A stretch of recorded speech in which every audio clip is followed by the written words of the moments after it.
Welcome to another episode of Tea Time at PhysioX. Today we have a very special guest, Dr. LaPierre, also known as the personalized running doc. Lauren and I used to work together at a PT clinic before we started our own practice.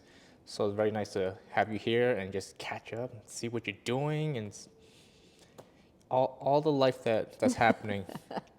All right. Well, thank you for having me. I'm excited to be here. Absolutely. Okay, so first of all, marathon. Are we running this year? No. Not running this year. Not running this year.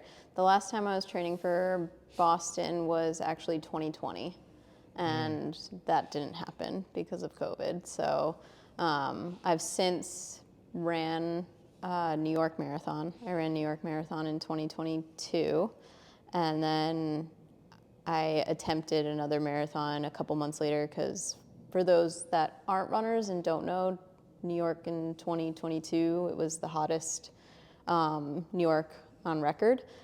So the morning when I started, it was 70 degrees, 70% humidity at the start. It's very dangerous running conditions for any type of race, but especially a marathon.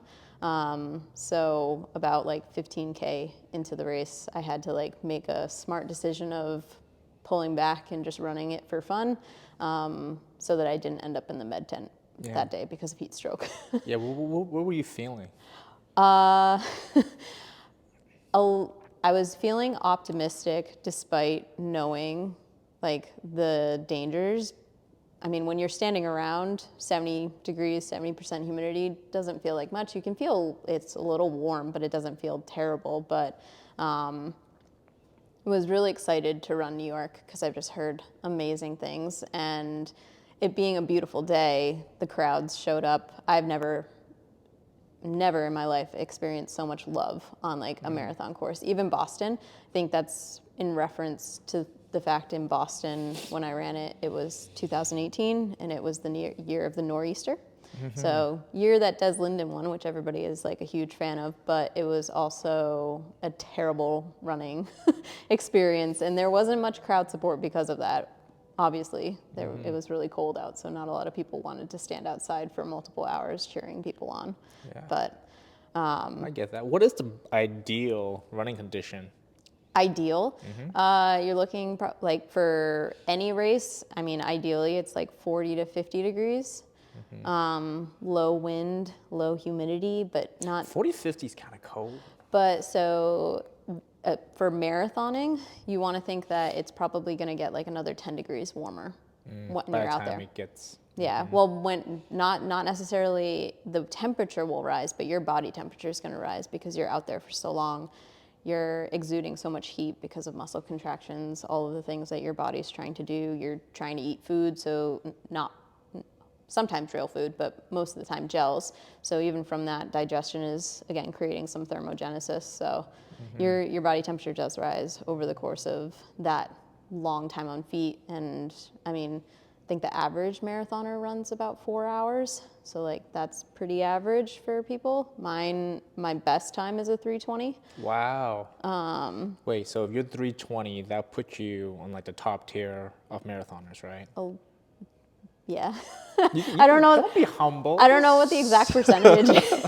I don't know what the exact But like percentage. top 10% at least. I think Maybe so. more, 5. Maybe. I don't think 1%. I don't think it's only 1% of the world's population runs marathon. So definitely in that 1%. Why even marathon though? What makes you want to run a marathon? Because to me, Right now, nothing. Okay, like 26 miles. Is it 26? Yes, 26.2. I'm like, I barely want to drive it. You know what I mean? So what makes you want to run a marathon? I think there's something about this like thought that like you can't, and I think that's like the crux of like every runner's like decision to do something hard like this, especially the longer distances. There's this thought process that you can't do it, that it's too hard, and you want to. I mean, it's not very. It's not known that runners definitely have some like mental stuff that allows us to kind of just like do this repetitive sport for mile after mile.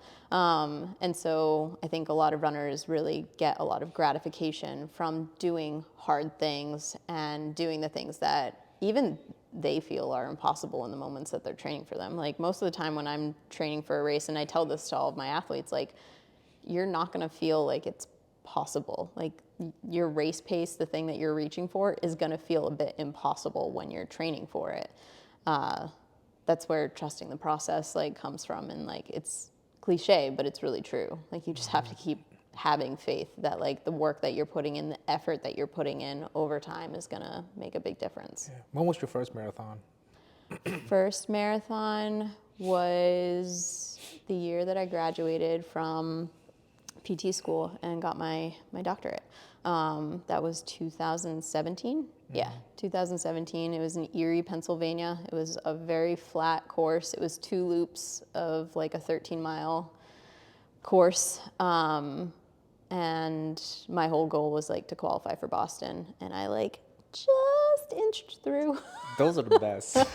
Just inched through. I made so many mistakes. Like now looking back, I'm like, I had no idea what I was doing. What was some of the mistakes? Some of the mistakes, well, didn't fuel properly. Definitely didn't practice fueling even leading up to it. I don't even know if I had a structured training plan that I was following at the time. Right. I think. Let's break it down to a lot of people who don't run marathons and don't know anything about fueling, anything like that. So tell me about the fueling portion of the marathon.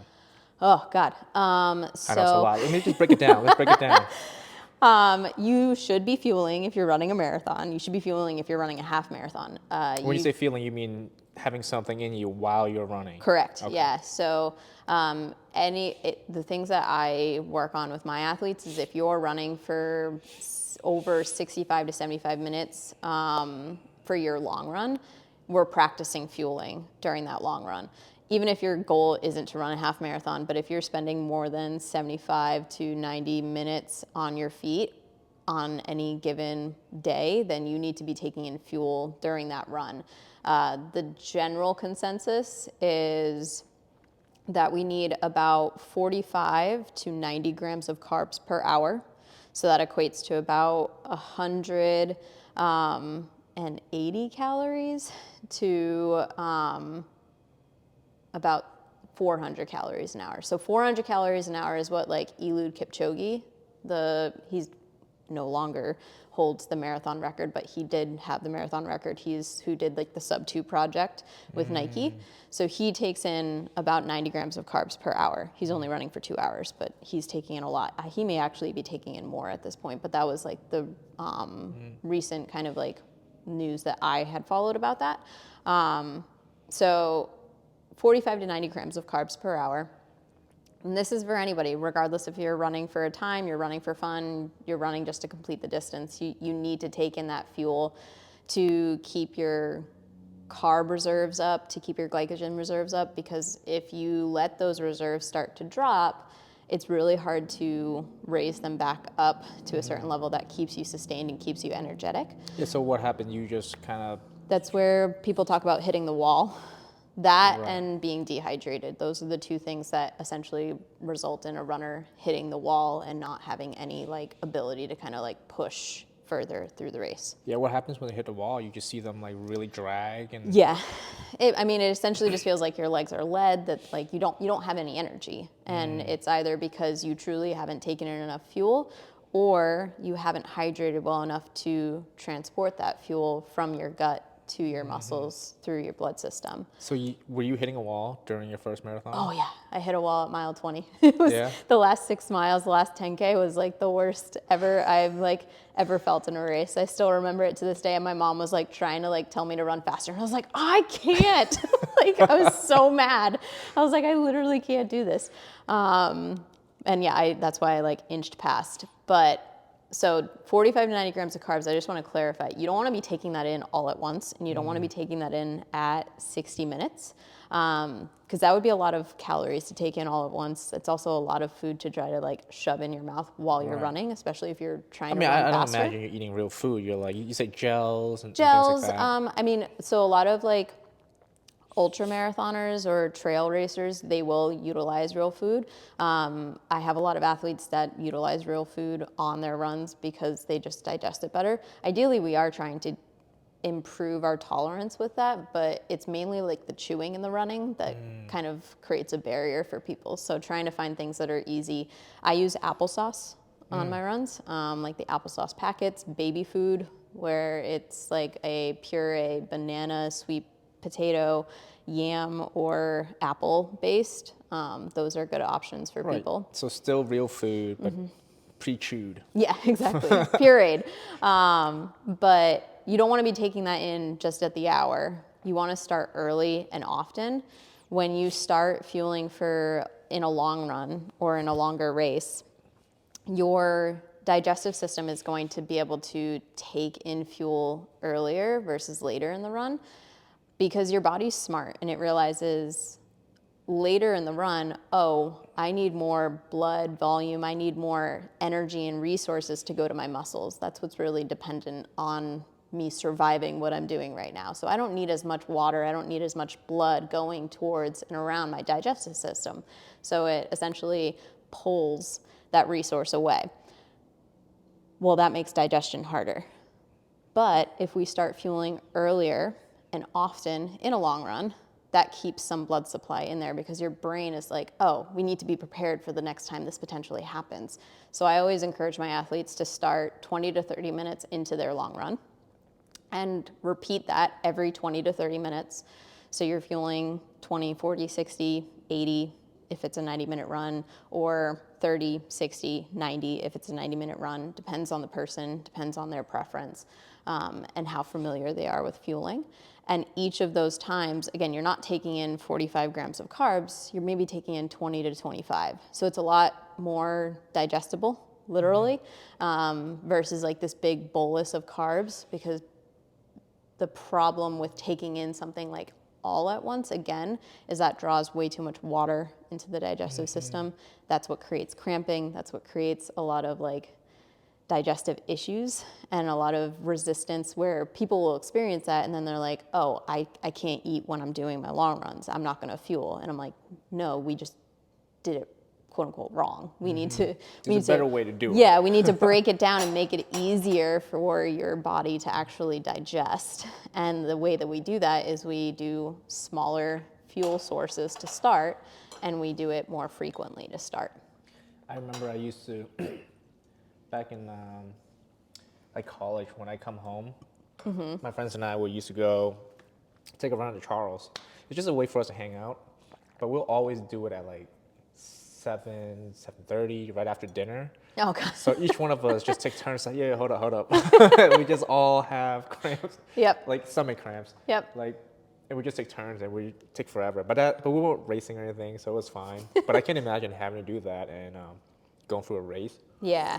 So that's exactly why you want to take in small amounts of fuel and do it more frequently, so that one, it keeps the digestive system regularly kind of pumped with blood to help transport that fuel out, as well as to prevent any like super big influx of water into the digestive system, because those influxes of water is where we see more digestive like issues happen, running to the porta potties, things like that, which we definitely don't want, or cramping.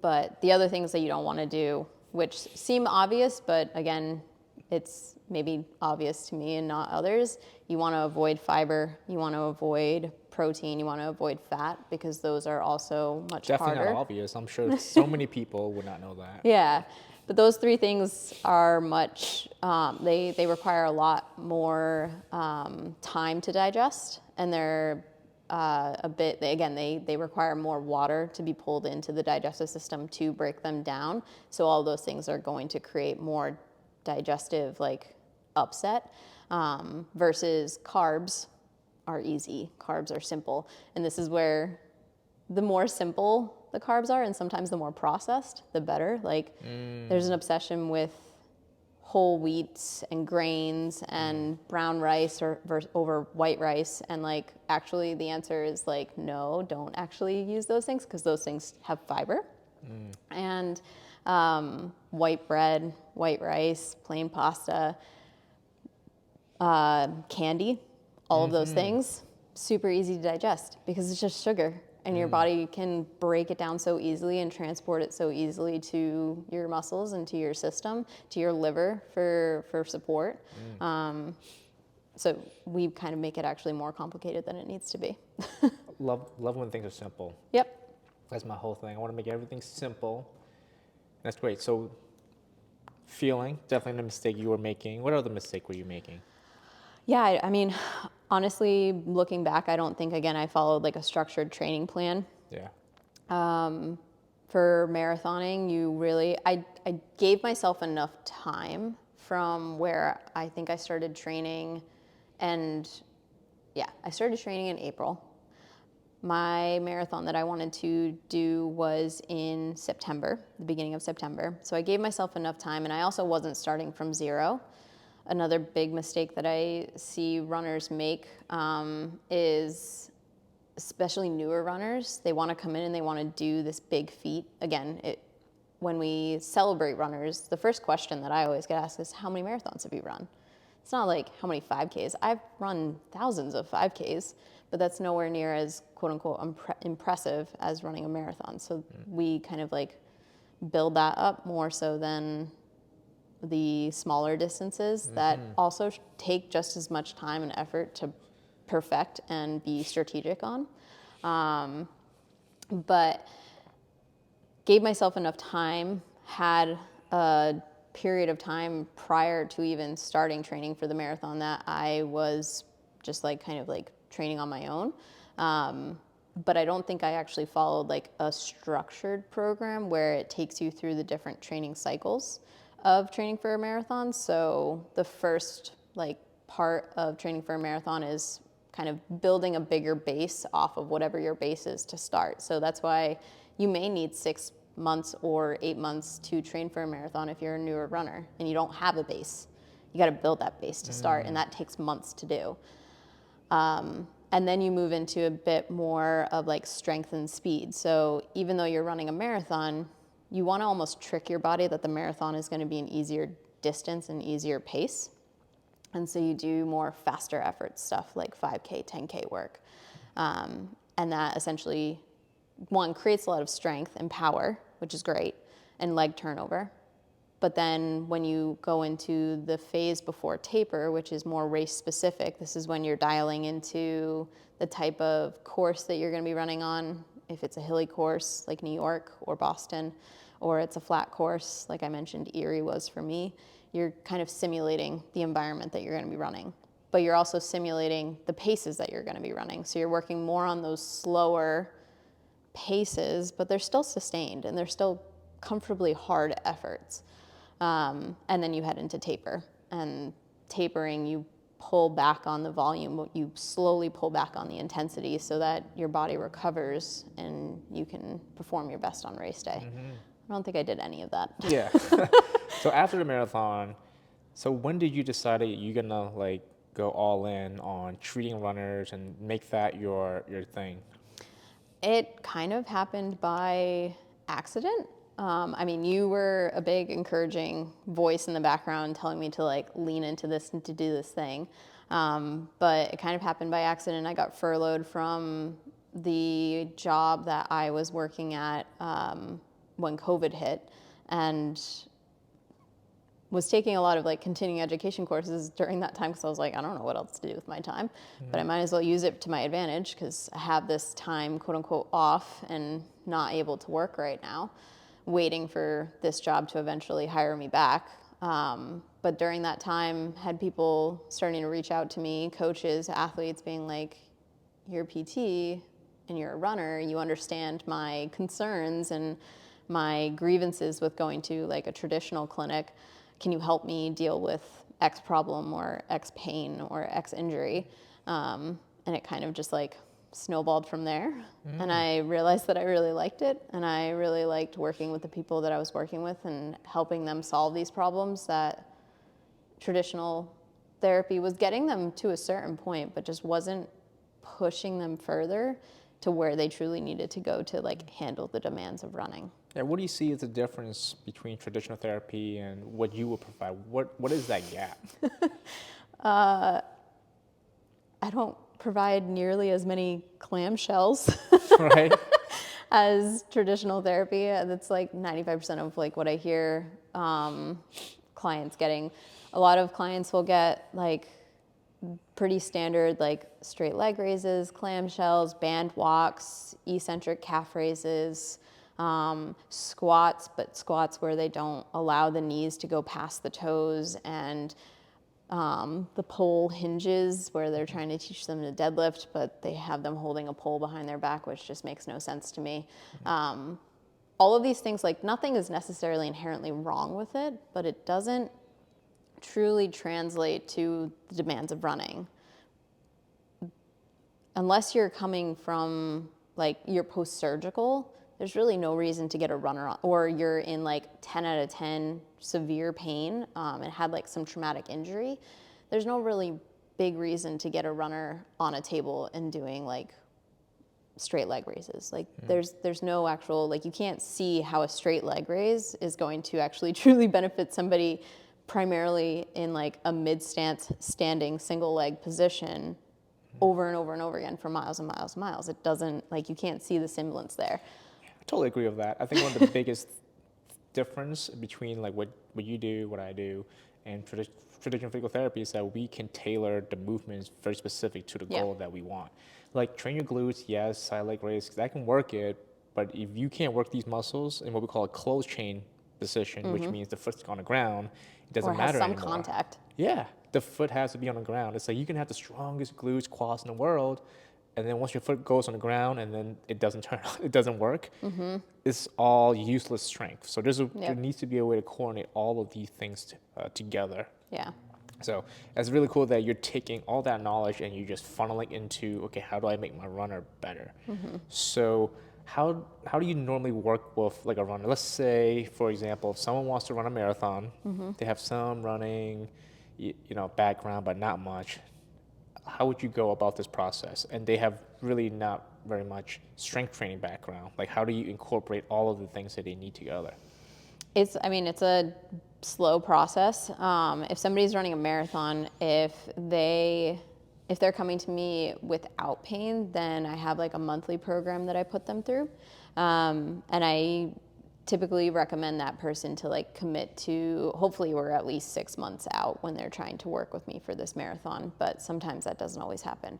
But I typically tell them that like we need a 6-month commitment so that we know that we're able to kind of address these areas of concern. We're going and discussing fueling, hydration, recovery, stress management. We're building out not a training plan that you think it should look like for running, but like what you can actually achieve. So I always like create it for the person and however their life structure is. So like if they have a really demanding job, they may not be able to run X many times a week. Maybe they're only able to run 2 or 3 times a week. That's enough. People think that they need to have more. No, we can make it work with 2 to 3 times if there's other opportunities for other forms of cross training and strength training in there. So creating that, and then creating individual warm-ups. The warm-ups are kind of like the bridge of like, all right, let's start getting this like co-activation, connection, communication happening. And they're using that before they go for a run, and they're using that before they do their strength training work to benefit them in their runs and kind of create that new communication pathway. Yeah, so sort of like making sure, okay, you got your glutes, you got your quads, just making sure that they can all work together when that foot's on the ground. That's going to be a warm-up, and then you take that, and then you're going to go into your run, you go into your strength training, and it's just going to make those activities a lot more effective for the person. Exactly. Good. So it sounds very specific. Like each person you're probably recording a bunch of different exercises for every single person. It's a very long library list on YouTube, and I'm constantly refilming stuff because I'm like, I need this to be better. Always. Yeah. Do you think you can do all of that within the scope of a traditional insurance-based clinic? No. Yeah, expand on that a little bit. Not even close. Yeah, not even close. It's unfortunate. No, because I mean, the moment that I tell this to people all the time when they get on a discovery call with me, the moment that you say that you can run and that's when you're having pain. You're not having pain with anything else except maybe running, or maybe you're not even having pain, but again, you're trying to improve form and efficiency in these things. Insurance will shut you down. They'll be like, no, this person's too high level. They don't need you. They don't need this education. They don't need to understand more. And like, that's the farthest thing from the truth, because there's so much value in understanding your own body, understanding how things work and move and feel. And then how does that translate again to daily life? Because a lot of people, they're not running to be competitive runners. They are competitive in some aspects, but most of them are running so that they can run after their kids and be a part of their grandchildren's lives years down the line. They just want longevity, and they actually enjoy this sport that gives them so much that it gives them a greater capacity to be a better human in their lives, and insurance companies don't care about that. Nah, we ain't about that. Yeah, they're like, what do you mean your mental and emotional health? Like, why should we invest in that? And it's like, because this is what actually helps people. So, but yeah, they don't look at any of that. And then also from that perspective, nutrition, hydration, they don't see how those things actually, stress management, recovery, sleep, how all of those things actually impact somebody's ability to recover from an injury, as well as perform in their sport or get better in their sport and get stronger. And they play a huge factor. It's probably the things that I work on most with people that people kind of take for granted. They don't even realize these things that are happening behind the scenes because we're so busy in our lives. We just don't have the time to process. We just have to keep moving forward. It doesn't matter what's going on. I just have to keep moving forward. Right. And that constant moving forward and not being able to actually take a moment to reflect and be like, oh, that moment in my life where I was really stressed out, I wasn't getting a lot of sleep, maybe I was getting sick really often, my training was really suffering, and then all of a sudden I started getting this nagging pain in my hip or my foot or whatever it may be, or they got a stress reaction or a stress fracture. All of it's connected.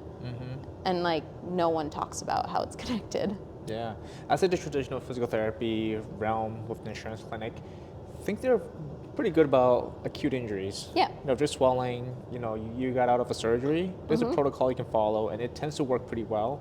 But anything, like you said, that's a little more chronic or like insidious onset, which means there's no mechanism of injury, just kind of came on out of nowhere, that's when people like us, that's where we come in. Yeah. Because that requires a closer lens and a more broad lens to look at the body. Yeah. You can't look at the symptoms anymore. We need to look at, all right, what are all the things that you've been doing, and what are the other muscles, the other joints of the body, how are they all connecting and communicating with each other? And that type of knowledge, I say, is really not prevalent in traditional practice. No, for not at all. A couple of reasons. Number one, I think they're not learning it. No. And number two, we didn't learn this in school. We didn't learn this in school, absolutely. And everything I learned, I tell you about and just say, Lauren, check this out. All the stuff about the foot and the wedges and all that. Oh, check this out. All about the breathing and the rib cage and all that. And I love that you just kind of like trust me enough to go dive into these things.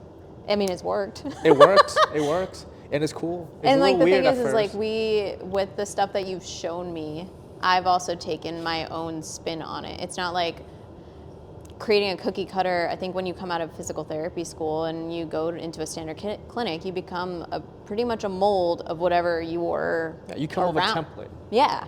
And like, again, it works to a certain degree. It works with a certain type of client, the acute, the post-surgical, all of those things. But even then, like, I do think that there is a level of where like they discharge people way too early. Like there's so much more that they could try to push people on, but they also don't teach you how to educate the individual that like, hey, even though we're getting you to a point of pain-free, that doesn't mean that all of your problems are solved. That like, do you see how this is connected to this, and this means that you still need to work on improving your load tolerance to be able to do this, to be able to do this. Yes, you're pain-free, but like it's not fully done once the pain is gone. There's still a lot of like underlying things that you have to do. But all the things that you've taught me, or like even shown me to look into, to learn for myself, again, it's like, here's this, have fun with it, and see what you can do. Like, how can you apply this to how you work with your people. And it's not, again, creating a cookie cutter. It's like, we're still going to see, we've taken so many courses and we're going to see some things the same, but the way that we're going to maybe educate people, how we're going to apply it is going to be completely different. I love it. Because all the things I think we learn is just all frameworks of how to use. I mean, at the end of the day, it's still physics, Yeah. anatomy, Biomechanics. biomechanics. Yeah. It's still, those things don't really change, No. but it's just how you use them and what combination that start to change. And that I think, first of all, I think it requires a lot of work. It requires a lot of just you sitting there thinking, a lot of you just playing around. Like I would use like, almost falling over. Oh, no. I would use like this. I would look at this foot model all day, and I'll just look at these bones. All right, how's this moving here? If I put a little wedge here, how's that bone moving? And how's this bone moving? And now how's that femur moving? Oh, and how's that pelvis moving? I literally tell people when I'm like doing like their first evaluation with them, like we go through certain things and I'm like, all right, because about 95% of the people that I work with is online. I'm like, if you need to go to the bathroom, if you need to go get a drink, if you need to go do anything right now, go do it now, because I'm going to take like the next like 3 to 5 minutes to put together in my brain what I just saw to figure out where we need to go with your exercises now. Because it's not instantaneous. Like No. everybody's a different puzzle that I have to figure out. And I'm like, all right, what am I exactly seeing here? And how is this all kind of like communicating or miscommunicating? And what do I need to work on first? Like, Yeah. where am I going to get the most bang for my buck, the most change possible to create that buy-in, to create people to see that this is the right path that they're going down, but also to create the most change to make it easier to work on those other areas that are maybe also having some issues. It just takes time. Like Yeah. if you're in a traditional clinic, the provider are so swamped with seeing patients. They'll see, 2, 3, sometimes even 4 an hour, and they'll have 8 and all that. And by the time they're done with their day, they just want to go home and go to sleep, wake up for the next day, right? Yeah. Where is that time gap where they can actually learn new knowledge and apply this new knowledge? And even when they do want to apply it, they're seeing someone for like 15, 30 minutes one-on-one, and it's like, all right, by the time you finish figuring it out, the next person's coming in, Yeah. and then by the time they come in again, you have already lost your train of thought. So I feel like it's hard to learn new knowledge when I you're don't so think I did inundated. any continuing education when I was in like an actual clinic. Like maybe the continuing education that like somebody put on in clinic and like we were kind of like told to be there, but I don't think I actually did any continuing education while I was in those clinics, simply because I didn't have the time or the capacity to be able to learn. Like I was just so focused on trying to help the people that were in front of me with the base level of knowledge that I had. And I was invested and I wanted to. I don't think any physical therapist goes into this career without wanting to help people, because we don't get paid that much to be able to like just like be nonchalant about it. We're truly just going in to try to like make a difference, but then you just get so burned by how many people that you have to see. And I always say that it's a system that's not working for the client, and it's also not working for the providers. Like the system is broken on both sides, and it's no one's fault in that relationship that's occurring. If it's anybody's fault, it's again the insurance companies that are dictating the way that our time has to be used as providers, where it should be us telling the insurance companies, no, this is what's clinically necessary. This is what we've learned, this is what's appropriate, and this is how we need to treat these people. But instead, it's the other way around. What's reimbursable and what are they going to make the most money on, and what are we going to make the most money getting back from? Yeah, I think it's a cycle, and it kind of comes around from both sides. Because I know at some point, us clinicians were taking advantage of an insurance system, and we were just billing, and we were lucrative. Oh, yeah. Back then. And then they realized we weren't doing jack shit. And then they're like, no, I'm not going to reimburse for all that stuff. And so we had to find other ways. So that's why we had to see more people. So it's abuse from both sides. Oh, yeah. And it's hard to say, like, all right, who started it? But now we're in this position in which, like, there's a lot of PTs out there doing the bare minimum, putting on like a hot pack, get them on a bike, follow this little script, little printout, and they'll get bit, and they build an insurance company and they pay for it. So there isn't a way to really decide on almost like a gold standard of what it should be like, because it's just all over the place. And I can see it's frustrating for the consumer going to the field and like go to PT, but they don't realize the PT they get in a regular place versus the PT they get from you is night and day. It's almost like I almost feel like we shouldn't even call it PT. I know. Because the word had just been too associated with what it was before, which is the clamshells and Straight the leg ECM raises. and the ultrasounds and all of that. And that's so far away from what we do now. We almost need to find a new word. I mean, that's why I say like what I do is more in a coaching capacity now, because coaching just gives a bigger, broader view of like, yes, I'm going to address some of like your concerns on the movement and pain and injury and all of those things, but we're also going to talk about so many other things.